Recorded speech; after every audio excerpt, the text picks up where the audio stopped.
No one in Nong Waeng Village walks alone after sunset. Not because the road is dangerous, not because of wild animals, but because someone still walks there even though she died a long time ago.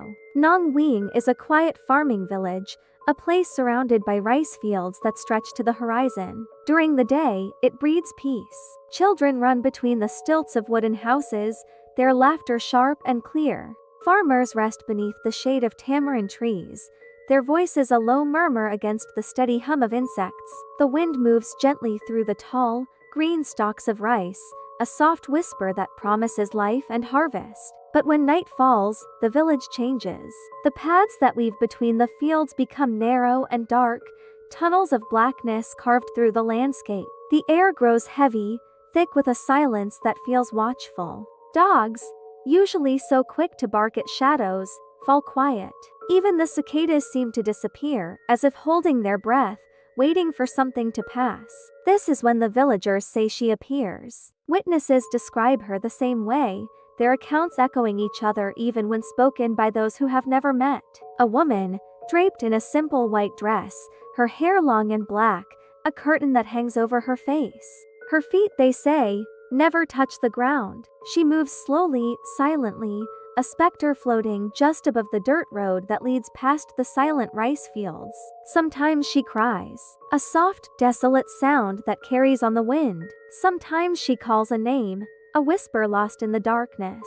And sometimes, she just watches. Before she became a ghost, she was just a woman. She lived a quiet life at the edge of Nong Waeng, in a small house where the village met the fields, where the cultivated land surrendered to the lonely road. Every evening, as dusk painted the sky in shades of bruised purple and orange, villagers saw her standing there still, patient, her eyes fixed on the horizon as if willing someone to appear. She was waiting for a man who promised to return. Some said he had gone to the city to find work, promising to send for her. Others whispered that he fled, a coward running from the truth that was beginning to grow inside her. When her belly began to show, the village's whispers followed her like a shadow. Neighbors, once quick with a smile, stopped meeting her eyes. Friendly greetings faded into silence. Doors that were once open now closed a little earlier, their wooden bolts sliding into place as she passed. She waited anyway, through the quiet judgment, through the slow isolation, until one evening, she did not return home. Her body was found beneath a gnarled banyan tree at the very edge of the rice field.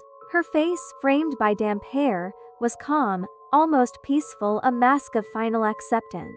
But her hands told a different story. They were clenched tightly into the dark, damp soil, as if, in her last moments, she had tried to hold on to the earth itself. No one spoke of justice. No one asked questions. Her death was a shame to be forgotten. She was buried quickly, without ceremony.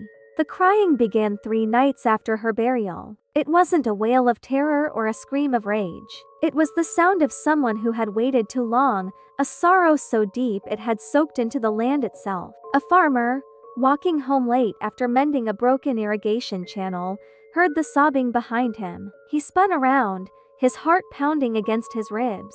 There, standing in the middle of the field, was a woman. Her white dress glowed with a faint, ghostly light in the sliver of a moon. She did not move. She did not threaten. She only watched him. The next morning, the farmer refused to speak. He sat on his porch, staring at the road all day, his lips trembling as he whispered the same sentence, over and over again. She is still there. She does not attack. She does not harm. She invites. Travelers, walking the lonely road at night, hear their names whispered softly from the dark fields, a sound so gentle it could be mistaken for the wind. Children, peering from their windows, see a woman waving gently from the road, a slow, beckoning gesture. Lonely men, their hearts aching for companionship, see her walking just ahead of them, a silent figure just far enough away to follow. Those who follow are not found immediately. When they return, days or even weeks later, their eyes look wrong to hollow, too distant, as if they have seen an eternity of waiting. They speak of endless walking, of a path that never ends, of a crying that never grows louder or quieter, just a constant, desolate sound. They speak of a woman who walks just ahead, never turning around. One man said she finally faced him. He had followed her for what felt like days, drawn by a pull he could not explain. At last, she stopped and turned. Her face was swollen, pale, and streaked with dirt, as if she had been crying for a lifetime. Her eyes were dark and empty pools of grief. Her mouth opened slowly, as if to speak, to finally tell her story. But instead of words, soil poured out. A stream of dark earth, falling from her lips onto the ground. A monk was called from a distant temple. He came with incense, holy water, and ancient prayers. He stood at the spot where she had died beneath the banyan tree and explained that her spirit was bound to the earth by the weight of unfinished waiting, a heart that refused to accept abandonment, shame, and a lonely death. Offerings were placed at the base of the tree. Chants were spoken through the long night, the monk's voice a steady anchor against the encroaching darkness.